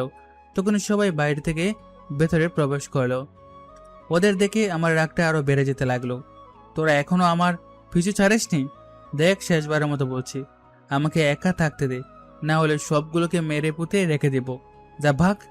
ওরা আবার দরজা বন্ধ করে চলে গেল। এদিকে আমার রুমের ভিতরে থাকতে থাকতে দম বন্ধ হয়ে আসছে। তাই আমি রুম থেকে বেরিয়ে বাইরে বেরোতে দেখি জাহিদ, রিয়া সহ সবাই এখনো আমার কেবিনের সামনে পায়চারি করছে। আমাকে দেখতে পেয়ে সবাই অন্যদিকে তাকিয়ে থাকলো। সবগুলোকে দেখে আমার রাগ উঠতে লাগলো। তবুও রাগটা কন্ট্রোল করে হাঁটতে লাগলাম। হাঁটতে হাঁটতে হসপিটালের বাইরে বেরিয়ে আসলাম। পিছু ঘুরতে দেখি ওরা এখনো আমার পিছু নিয়ে আছে। আমি ওদের থেকে বাঁচার জন্য দৌড়াতে থাকলাম, তবুও আমার পিছু ছাড়ছে না। দৌড়াতে দৌড়াতে একটা বাসে উঠে পড়লাম। ওরা আর আমাকে ধরতে না পেরে দাঁড়িয়ে হাঁপাতে লাগলো। জাহিদ সাথে সাথে বড় স্যারকে ফোন করে সবটা জানালো। হোয়াটস, কি বলছে সব? তোমরা এতগুলো লোক থাকতে সাকিব হাসপাতাল থেকে পালালো কিভাবে? কি করছিলে তোমরা? আমি কিছু শুনতে চাই না। যেখান থেকে পারো খুঁজে বের করো, না হলে একটারও চাকরি থাকবে না বলে দিলাম। ওকে স্যার, আমরা দেখছি। এদিকে আমি বাসের ভিতরে থাকতে হঠাৎ বাসে থেমে গেল। কি হলো? গাড়ি থেমে গেল কেন? ভাইজান, এখানে একটা খাবার হোটেল আছে। যাত্রীরা যাত্রাপথে এখানে খাওয়া দাওয়া করে, কিছুক্ষণ রেস্ট করে আবার তাদের যাত্রা শুরু করে। আপনিও যদি কিছু খেতে চান খেয়ে আসতে পারেন। খুব ক্ষুধা লাগছে। আচ্ছা, খাবার হোটেলটা কোন দিকে? ওই সামনে হোটেলটা। আচ্ছা ঠিক আছে। আমি বাস থেকে নেমে খাবার হোটেলটার দিকে এগিয়ে গেলাম। খাবার হোটেলে প্রবেশ করতেই ওয়েটার বলল, বসুন স্যার, এই নিন খাবার মেনু। আপনার কি খেতে মন চায় বলুন? তুই কে? আমার এমনভাবে কথা শুনে ওয়েটার সহ আশেপাশের আরো অনেকেই আমার দিকে তাকিয়ে আছে। জি, আমি এখানকার ওয়েটার, মানে অতিথিদের খাবার সার্ভ করি। ও আচ্ছা, যা আছে নিয়ে আয়, খুব ক্ষুধা পেয়েছে। পাশের টেবিলে আরেকজন আমার দিকে চোখ বড় বড় করে এক দেনে তাকিয়ে আছে। দিলাম শালার চোখ মুখে পানি মেরে। সাথে সাথে বেটার ধ্যান ভাঙলো। আব্বে, তুই এভাবে আমার দিকে তাকিয়েছিলি কেন? আপনি আমার শরীরে পানি কেন মারলেন? আব্বে, তোর সাহস তো কম না? তুই আমার মুখে মুখে কথা বলিস? চোখ নামিয়ে কথা বল। চিনিস আমি কে? না, কে আপনি? ও হ্যাঁ, তাই তো, কে আমি? শালা একটা আস্ত পাগলা। চলো সবাই এখান থেকে। টুকনি পিছন থেকে ওয়েটার বলল, স্যার এই নিন আপনার খাবার। আমি বেশি ঘুরে খাবার খেতে বসে গেলাম। খাবার শেষ করার পর ওয়েটার, আর কি খাবার আছে নিয়ে আয়। ওয়েটার আরও খাবার দিয়ে গেল। আমি খাবার শেষ হতেই ওয়েটার একটা কাগজ হাতে আমার পাশে এসে দাঁড়ালো। তোদের হোটেলের খাবার খুব মজার, আবার অন্য একদিন এসে খেয়ে যাব। আজকে তাহলে আসি। ঠিক আছে, কিন্তু কিন্তু কি? ও টিস্যু ব্যাপার? তুই কত ভালো রে। স্যার ওটা কি করলেন? কেন? টিস্যু দিয়ে মুখ মুছে নিলাম। স্যার ওটা টিস্যু না, ওটা খাবারের বিল ছিল। ও, তা কত টাকা হলো? 1529 টাকা। আমি পকেটে হাত ঢুকিয়ে পকেটের সব টাকা বেরিয়ে ওয়েটারের হাতে দিয়ে দিলাম। ওয়েটার আমার দিকে অবাক হয়ে তাকিয়ে আছে। এত টাকা দিয়ে কি করব? তুই তরটা রেখে বাকিটা আমাকে দে, জলদি কর, বাস ছেড়ে দিবে তো। কিন্তু স্যার বাস তো আরো 10 মিনিট আগেই চলে গেছে। কি? আমাকে আগে বলিসনি কেন? বলেছি, কিন্তু আপনি শুনতে পাননি। সমস্যা নাই স্যার, আপনি আরো 15-20 পা সামনে হাঁটলে একটা বাজার দেখতে পাবেন, সেখানে আরো গাড়ি পেয়ে যাবেন। ঠিক আছে। আমি হোটেলটা রেখে আরো 10 মিনিট সামনে নির্জন রাস্তা দিয়ে হাঁটছিলাম। হঠাৎ পাশের জঙ্গল থেকে গুলির শব্দ শুনতে পেয়ে সাথে সাথে থমকে গেলাম। তখনই পরপর আবারও 2বার গুলির শব্দ ভেসে আসলো। শব্দটা ডান দিকের জঙ্গল থেকে আসছে। আমি আস্তে আস্তে জঙ্গলটার ভিতরে ঢুকে গেলাম। কিছুক্ষণ হাঁটতেই হঠাৎ কিছু চোখে পড়তেই থমকে গেলাম। দেখতে পেলাম কিছু লম্বা কালো জামা গায়ে, মুখে মুখোশ পরা কয়েকটা লোক একটা বয়স্ক লোকটাকে গাছের সাথে উল্টো করে ঝুলিয়ে লোকটাকে অত্যাচার করছে। লোকটার 2 পায়ে 2টো গুলি করেছে। তখনই মুখোশ পরা লোকদের একজন বলল, শালা হারামির বাচ্চা, তুই জানিস না আমাদের বস কত ভয়ঙ্কর মানুষ, তারপর তুই বসের সাথে বেইমানি করলি? আমাকে মেরে ফেলো, তারপর ওই ছোট মাসুম বাচ্চাটাকে ছেড়ে দাও। ওই মাসুম বাচ্চা তোমাদের কি ক্ষতি করেছে? বসের হুকুম, তোর পরিবারের একটা পিঁপড়েও যেন বাঁচতে না পারে। এই বাচ্চাটাকে এই বুইরার সামনে জিন্দা কবর দিয়ে দে। বুইরা দেখুক আমাদের বস কতটা ভয়ঙ্কর হতে পারে। তখন বাকি লোকগুলো কবর খুঁড়তে শুরু করলো। কবর খোঁড়া শেষে বাচ্চাটাকে কবরের মধ্যে রেখে দিল। বাচ্চাটা চিৎকার করে কান্না করতে লাগলো। তখনই আরেকটা লোক বাচ্চাটার কান্না বন্ধ করার জন্য খুব জোরে বাচ্চাটার বুকের ওপর চড় বসিয়ে দিল। সাথে সাথে বাচ্চাটার কান্না বন্ধ হয়ে গেল।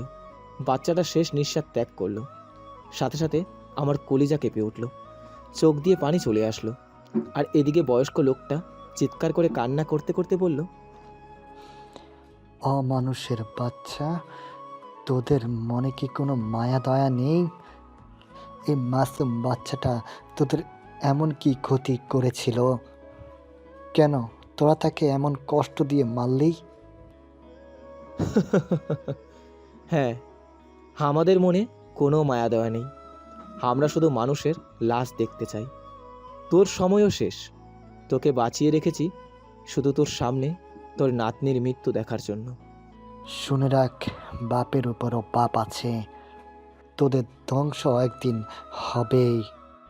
সেদিন কেউ পালিয়ে বাঁচতে পারবে না, আর তোদের ওই মাথার খুলিও বাঁচতে পারবে না। কেউ একজন তো আসবে তোদের এই তামাশা শেষ করে দিতে। তোর অনেক বকবক সহ্য করেছি, হার না। এবার যা বলার ওপরে গিয়ে বল। বয়স্ক লোকটাকে গুলি করে মেরে ফেললো। তখন লোকগুলো চলে যেতেই আমিও লোকগুলোর পিছু নিতে লাগলাম। লোকগুলো একটা জঙ্গলের ভিতরে ঢুকতেই হারিয়ে গেল।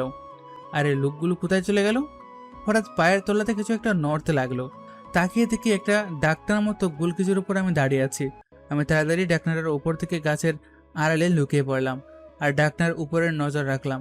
হঠাৎ ডাকনাটা অটোমেটিক খুলে গেল আর সেটার ভিতর থেকে একটা অল্প বয়সী মেয়ে আর একটা বয়স্ক পুরুষ বের হলো। এটা থেকে তো আমি অবাক। আবার একটা রিমোট দিয়ে চাপ দিতে ডাকনাটা বন্ধ হয়ে গেল আর রিমোটটা একটা গাছের খুঁটিরে একটা পাসওয়ার্ড দিয়ে আটকে রাখলো। আসলে গাছটাতে রিমোট লুকানোর জন্য একটা লকার আছে, সেটাতে আবার পাসওয়ার্ডও আছে আর সেখানে রিমোটটা লুকিয়ে রাখে। কিন্তু মেয়েটাকে আমার কেমন চেনা চেনা লাগছে আর এই লোকটাকেও কোথাও যেন দেখেছি। ওরা দুজন চলে যেতেই আমি আস্তে আস্তে ওই গাছটার কাছে চলে গেলাম। মেয়েটার মতো আমিও পাসওয়ার্ড দিতে লাগলাম, কিন্তু খুললো না। এবার ভালো করে মনে করে নিলাম মেয়েটা কত কত সংখ্যার পাসওয়ার্ড দিয়েছিল, আমিও ঠিক সেভাবে দিতে লাগলাম। এবার হঠাৎ খুলে গেল। আমি খুশি হয়ে ভিতরে থেকে যখন রিমোট বের করতে যাব তখনই একটা বড় শক খেলাম। সাথে সাথে অ্যালার্ম বাজতে শুরু করলো। ভয় পেয়ে আমি ওখান থেকে পালিয়ে গেলাম। কিছুক্ষণ পর কোথা থেকে আবার ওই মেয়েটা আর বয়স্ক লোকটা চলে গেল এবং দেখতে গেল লকারটা খোলা। এটা দেখেই মেয়েটার চোখটা কপালে উঠে গেল। এটা কি করে সম্ভব বাবা? এই পাসওয়ার্ড আমি আর তুমি ছাড়া তো কেউ জানে না। তাহলে এই লকারটা খুললো কিভাবে? আমিও তো সেটাই ভাবছি মা, এটা কি করে হতে পারে। বাবা, আমার মনে হয় আমাদের উপর কেউ ফলো করছে এবং আমাদের পাসওয়ার্ডও জেনে গেছে। তখন কাকে যেন ফোন করলো। সাথে সাথে ডাকনাটা খুলে কয়েকজন লোক বের হয়ে এলো। লোকগুলোর মধ্যে একজন বলল, কি হয়েছে ম্যাম? এখানে কেউ আমাদের উপর ফলো করছে। জলদি যাও, তাকে খুঁজে ধরে নিয়ে এসো, যেন পালাতে না পারে। ইমিডিয়েটলি। Okay ma'am. কে তুই? একবার শুধু হাতের কাছে পেয়ে যাই, তারপর দেখ তোর কি অবস্থা করি। এদিকে আমি পালানোর সময় একটা কালো গাড়ি দেখতে পাই। গাড়িটাও কেমন চেনা চেনা লাগছে, কোথায় যেন দেখেছি, কিন্তু আমার কিছু মনে পড়ছে না। আমি আর কিছু না ভেবে গাড়ির পেছনের ডাকনাটা খুলে পেছনে লুকিয়ে পড়ি। ওদিকে লোকগুলো ফিরে আসতেই, কি হলো? খালি হাতে ফিরেছিস কেন? ম্যাম, সমস্ত জঙ্গল তন্ন তন্ন করে খুঁজেছি, কিন্তু কোথাও কাউকে খুঁজে পেলাম না। কি? এটা কি করে হতে পারে? এত বড় জঙ্গল থেকে এত কম সময়ে কি করে পালাতে পারে? নিশ্চয়ই কোথাও লুকিয়ে বসে আছে। ভালো করে খুঁজে দেখ। Okay ma'am. লোকগুলো আবার আমাকে খুঁজতে গেল। মা চলো আমরা ফিরে যাই, সন্ধ্যা হতে চললো। হ্যাঁ বাবা, চলো যাই, তবে এবার রিমোট সাথে করে নিয়ে যাব। আচ্ছা চলো। এদিকে আমার খুব ঘুম ধরেছে, যে আমি একটু ঘুমিয়ে নিলাম। ঘুম ভাঙতেই গাড়ির দরজা খুলতেই দেখি আমি একটা অন্য জায়গায়। দেখে মনে হচ্ছে এরা শহর এলাকা হবে, কিন্তু যখনই আমার বাচ্চাটার কথা মনে পড়েছে আমার কলেজাটা খেপে উঠছে। কি করে পারলো ওই নর পশুগুলো একটা মাসুম বাচ্চাটাকে ভয়ঙ্করভাবে মেরে ফেলতে? ওই বাচ্চার কান্নাটা এখনও আমার কানে বাজছে। আমিও যতদিন না ওই মাসুম বাচ্চাটার প্রতিশোধ নিতে পারবো ততদিন আমার মনের আগুনটা নিভবে না। কিন্তু ওদের ওখানে তো ভয়ঙ্কর সিকিউরিটি। ওদের ওখানে ঢুকতে হলে আমার ওই মেয়েটাকেই টার্গেট করতে হবে, তাহলে সম্ভব। এখন আমার একটাই কাজ, ওই মেয়েটাকে খোঁজা। আমি গাড়ি থেকে বেরিয়ে একটা রেস্টুরেন্টে ঢুকে কিছু খেয়ে নিলাম। খাওয়ার এক পর্যায়ে জঙ্গলের ওই মেয়েটার দিকে চোখ পড়লো। মেয়েটা আরেকটা সুন্দরী মেয়ের সাথে বসে কফি খাচ্ছে। আরে এটা তো সেই মেয়েটা, ও এখানে কি করছে? রে বাহ, এত থেকে মেঘ না চাইতেও জল। আমি আস্তে আস্তে গিয়ে মেয়েটার পাশে গিয়ে বসে পড়লাম। তখন দুটো মেয়ে আমার দিকে হা করে তাকিয়ে আছে, মনে হচ্ছে আমি কোনো এলিয়েন, পৃথিবীতে এই প্রথম এসেছি। তখন সুন্দরী মেয়েটা আমাকে বলল, সাকিব তুমি? এই কে আপনি? আর আমার নাম সাকিব না। শালা নিজের নামটা কি নিজেই জানি না, এক একজন এক এক নামে ডাকছে। যাই হোক, এ ম্যাডাম আপনার নামটা কি জানতে পারি? জঙ্গলের মেয়েটাকে। তখন আবার সুন্দরী মেয়েটা, কি তুমি আমাকে চিনতে পারছো না? আমি নীলা। এর রাখান তো আপনার নীলা। এখানে আমি একটা গুরুত্বপূর্ণ কথা বলছি। যা বলছি, আপনার নামটা বলবেন প্লিজ। ছি, তুই এত খারাপ, তুই আর কোনো দিনও আমার সামনে আসবি না। নীলা কাঁদতে কাঁদতে চলে গেল। দাঁড়া, আমাকে রেখে কোথায় যাচ্ছিস? দূর, ওই মেয়েটা যেখানে খুশি যাক। আপনাকে যেটা বলছি সেটা বলেন। কি বলবো? কি মানে? আপনার নামটা কি? আপনাকে কেন আমার নাম বলবো? কে আপনি? আমি কে? আমি কে? আপনি কি পাগল? কেন আমি পাগল কেন হতে যাব? তাহলে আপনি কে সেটা কেন বলছেন না? আচ্ছা, আপনি আমাকে একটা নাম দিয়ে দেন। আমার নামটা মনে পড়ছে না। কেন? আমি কেন আপনাকে নাম দিয়ে দিব? আপনি জানেন না কে আপনি? জানলে কি আর আপনাকে বলতাম? মানে? আচ্ছা, এসব বাদ দেন। আপনার নাম কি সেটা বলেন। রিদিশা আক্তার তন্নি। ও আচ্ছা, আর এই যে মেয়েটা কান্না করতে করতে চলে গেল, উনি কে? ওর নাম নীলা। ওর সাথে আমার হঠাৎ পরিচয়, বলতে পারেন ও আমার ফ্রেন্ড। মানে বুঝলাম। আমি একদিন শপিং করতে গিয়েছিলাম, সেখানে আমাদের পরিচয়। অনেকদিন পর আমাদের দেখা, তাই একসাথে কফি খাচ্ছিলাম। কিন্তু আপনাকে দেখে এমন করলো কেন? আমি কি জানি? আমি তো ওকে চিনিও না, নিজের নামটাই তো জানি না, ওকে কি করে চিনবো? সত্যি কি আপনি আপনার নাম জানেন না? আপনার মাথা ছুঁয়ে বলছি। না না, থাক থাক। আচ্ছা ঠিক আছে, কিন্তু তখনই হঠাৎ জাহিদ আর সাথে সবাই রেস্টুরেন্টে প্রবেশ করলো। আমি বুঝতে পারলাম এরা আমাকে খুঁজতে আসলো। সাথে সাথে আমি টেবিলের নিচে লুকিয়ে পড়লাম। আরে কি করছেন? আপনি টেবিলের নিচে বসে আছেন কেন? ওই যে সামনে দুটো ছেলে আর দুটো মেয়েকে দেখতে পাচ্ছেন? হ্যাঁ, ওরা কাউকে হয়তো খুঁজছে, কিন্তু আপনি ভয় পাচ্ছেন কেন? ওরা অন্য কাউকে খুঁজছে না, আমাকে খুঁজছে। প্লিজ বাঁচান আমাকে। আচ্ছা, দেখছি। তখন রিদিশা জাহিদকে ইশারা দিয়ে ডাক দিল। জাহিদ কাছে আসতেই, অনেকক্ষণ ধরে দেখছি, আপনি কাউকে খুঁজছেন মনে হয়। হ্যাঁ, দেখেন তো এই ছবিটার ছেলেটাকে দেখেছেন কিনা। হ্যাঁ, দেখেছি তো। আমি তো অবাক, এবার মনে হয় আমি ফেঁসে গেলাম। কি?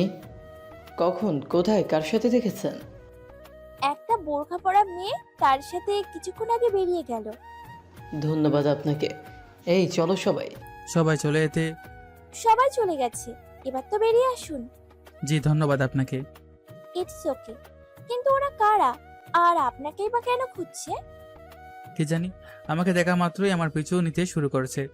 এখন কি যে করি। আপনি আমার সাথে চলুন। কোথায় যাব? আপনার সাথে? চলুন, গেলেই বুঝতে পারবেন। আচ্ছা চলুন। রেস্টুরেন্ট থেকে বেরিয়ে রিদিশা আমাকে তার গাড়িতে বসালো। আমাকে সামনের সিটে বসিয়ে রিদিশা পাশে ড্রাইভিং সিটে বসলো। কিছু দূর যেতেই, আচ্ছা আমরা এখন কোথায় যাচ্ছি? বাড়িতে যাচ্ছি। ধুর, খিচে বলেন, আমার বাড়ি কোন নেই। আপনার বাড়িতে না, আমার বাড়িতে। ও আচ্ছা। কিছু দূর যেতেই আবারও আমাদের সামনে একটা গাড়ি এসে পথ আটকালো। গাড়ি থেকে নামতে দেখি দুইটা ছেলে আর দুইটা মেয়ে মুখোশ মুখে আর আমাদের দিকে এগিয়ে আসছে। গাড়ির কাছে আসতেই, কে আপনারা? কি চাই আপনাদের? মুখোশ পরাগুলোর মধ্যে একটা ছেলের কণ্ঠে, আমাদের ছেলেটাকে চাই, দিয়ে দে, চলে যাব। কখনোই না, আমি থাকতে তোমরা ওকে নিয়ে যেতে পারবে না। দেখ তবে তোকে কি হাল করি। এই, তোরা মেয়েটাকে মেরে ফেল। না তোমরা ওকে মেরো না, তোমরা আমাকে নিয়ে যাও, তবু ওকে মেরো না। ঠিক আছে, তুই আমাদের সাথে চল, তাহলে মেয়েটাকে ছেড়ে দিব। ঠিক আছে, আসি আসি ম্যাডাম, বেঁচে থাকলে আবার দেখা হবে।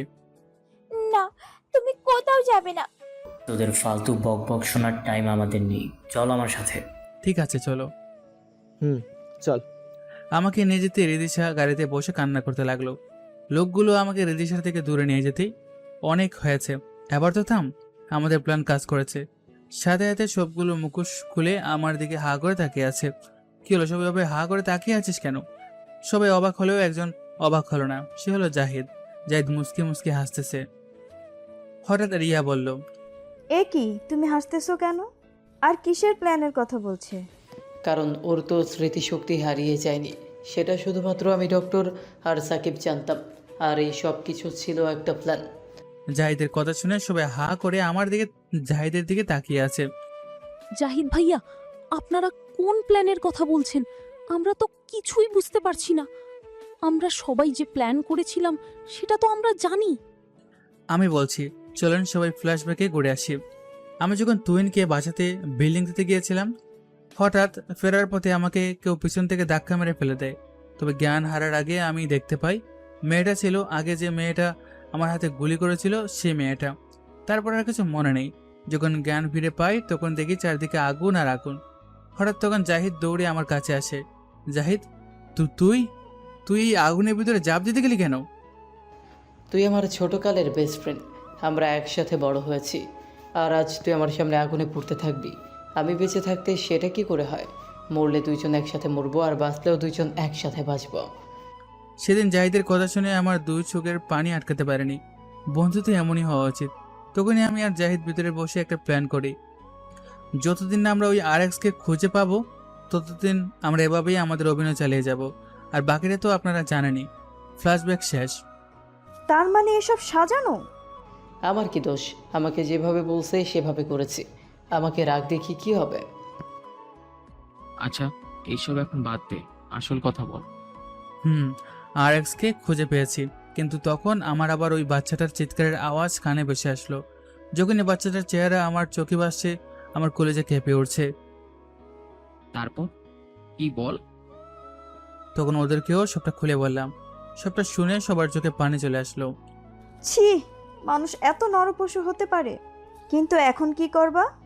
এখন আমার একমাত্র হাতিয়ার ওই রিদিশা। ওইবারে আমাকে ওদের গোপন আস্তানায়। কি? কিন্তু মেয়েটাকে দেখে তেমনটা তো মনে হলো না। আমারও সেই একই প্রশ্ন। মেয়েটার ব্যবহার আমাকে তেমন কিছুর আভাস দিচ্ছে না। তারপরে দেখা যাক কি হয়। তবে খুব সাবধানে কিন্তু। ঠিক আছে, আচ্ছা দেখে আয় তো রিদিশা এখনো আছে কিনা। আচ্ছা দেখছি। কিছুক্ষণ পরে এসে, হ্যাঁ আছে, বসে বসে কান্না করছে।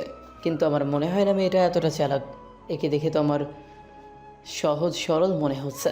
দেখ, কাউকে কখনো দুর্বল ভাবিস না। কার ভেতরটা কেমন সেটা কেউ জানে না। আচ্ছা আমি তাহলে আসি। আর শোন, এই কথা কেউ যেন জানতে না পারে যতদিন আমাদের মিশন শেষ না হবে, এমনকি বড় স্যারেরও না। আরেকটা কথা, নীলা আমাকে ভুল বুঝে চলে গেছে। পারলে ওকে একটু বোঝাস। আর করিম চাচাকে বলবি আমি কয়েকদিনের জন্য শহরের বাইরে আছি। আচ্ছা ঠিক আছে, বেস্ট অফ লাক। আচ্ছা ঠিক আছে। ওদের বিদায় দিয়ে আমি আবার রিদিশের কাছে চলে এলাম। দেখতে পেলাম রিদিশা কান্না করছে। পিছন থেকে রিদিশের কাঁধে হাত দিতেই রিদিশা চমকে উঠে পিছনে ফিরে তাকায়। পিছিয়ে ফিরতেই দেখি রিদিশা কান্না করে চোখ মুখ ফুলিয়ে ফেলছে। আমাকে দেখতে পেয়ে খুশিতে জড়িয়ে ধরে পাগলের মতো আমার চোখে মুখে চুমু দিচ্ছে। রিদিশার এমনটা দেখে আমি অবাক হয়ে গেলাম। মনে মনে ভাবতে লাগলাম, এই ঘটনা যদি নীলা একবার জানতে পারে তাহলে এবার সত্যি সত্যি আমার স্মৃতিশক্তি ভুলিয়ে দেবে। আমি রিদিশার থেকে ছাড়িয়ে নিজেকে স্বাভাবিক করে নিলাম। ম্যাডাম, আপনি এসব কি করছেন? আর আপনি কান্না করছেন কেন? তুমি ঠিক আছো তো? ওরা তোমাকে কিছু করেছে নাকি? না, আমাকে কিছুই করেনি। কিন্তু আপনি কান্না করছেন কেন? আর এসব কি? রিদিশা আবার আমাকে জড়িয়ে ধরলো। এবার রিদিশা যেটা বলল তার জন্য একদম প্রস্তুত ছিলাম না। আই লাভ ইউ সাকিব, আমি তোমাকে ভালোবেসে ফেলেছি। এবার বুঝি স্মৃতিশক্তির সাথে আমার জানটাও পটল তুলতে যাবে। এবার আমি মরবো কনফার্ম। রিদিশা আমাকে ভালোবাসে, এটা যদি নীলা একবার জানতে পারে তো পাঠক পাঠিকারা বলে দেন আমার কি অবস্থা হতে পারে। রিদিশাকে ছাড়িয়ে বললাম, ম্যাডাম কি বলছেন এসব? আমি নিজেকে চিনি না, আর আপনি বলছেন আমাকে ভালোবাসেন? পাগল হয়ে গেছেন নাকি আপনি? কেন? আপনি আমাকে চেনেন না, জানেন না, এক দেখাতে বলছেন ভালোবাসি। চেনা চেনা দরকার নেই, তোমাকে আমি ভালোবাসি এটাই শেষ। আর আজ থেকে তোমার নাম হলো রিদিশা। কিছুক্ষণ ভেবে চিনতে, আজ থেকে তোমার নাম রাফসান। নাম শুনে আমি তো অবাক। মগের মূল্যক নাকি? এক একজন এক এক নাম দেবে। চুপ, আজ থেকে এটাই তোমার নাম। ওঠো গাড়িতে। না, আমি উঠবো না, আপনি একাই যান। তুই উঠবি না, তোর বাপ উঠবে। তাহলে আর বাবাকে উঠান। এটা কথার কথা বলেছি, ওঠো গাড়িতে। আমাকে জোর করে গাড়িতে উঠালো। কিছুক্ষণ পর একটা বিশাল বাড়ির গেটের সামনে নিয়ে হর্ন বাজাতে লাগলো। কিছুক্ষণ পর সিকিউরিটি এসে গেট খুলে সালাম দিল। বাবা আর আপু কি বাসে এসেছে? জি আপামনি। রিদিশা গাড়িটা পার্ক করে আমাকে নিয়ে বাড়ির ভিতরে প্রবেশ করলো। ভেতরে ঢুকতেই আমি অবাক। এটা বাড়ি নাকি কোনো রাজপ্রাসাদ? ম্যাডাম, এটা আমাকে কোথায় নিয়ে এলেন? কেন? আমাদের বাড়িতে। দাঁড়াও, আমার বাবা আর আপুকে ডেকে আনছি। রিদিশা আমাকে সোফাতে বসিয়ে রেখে ভিতর থেকে তার বাবা আর বোনকে ডেকে আনলো। তখনই আমি যেটা দেখলাম তার জন্য আমি মুঠো প্রস্তুত ছিলাম না। টেনশনে আমার শরীর দিয়ে ঠপ ঠপ করে পানি পড়তে লাগলো। কারণ রিদিশা আর তার বোন হুবহু একই, দেখে মনে হচ্ছে জমজ। আবার দুজনই একই পোশাক গায়ে। কিন্তু দুজনের মধ্যে একজন আমার দিকে চোখ বড় বড় করে তাকিয়ে আছে। কি করব কিছুই মাথায় আসছে না, কে আসল আর কে নকল।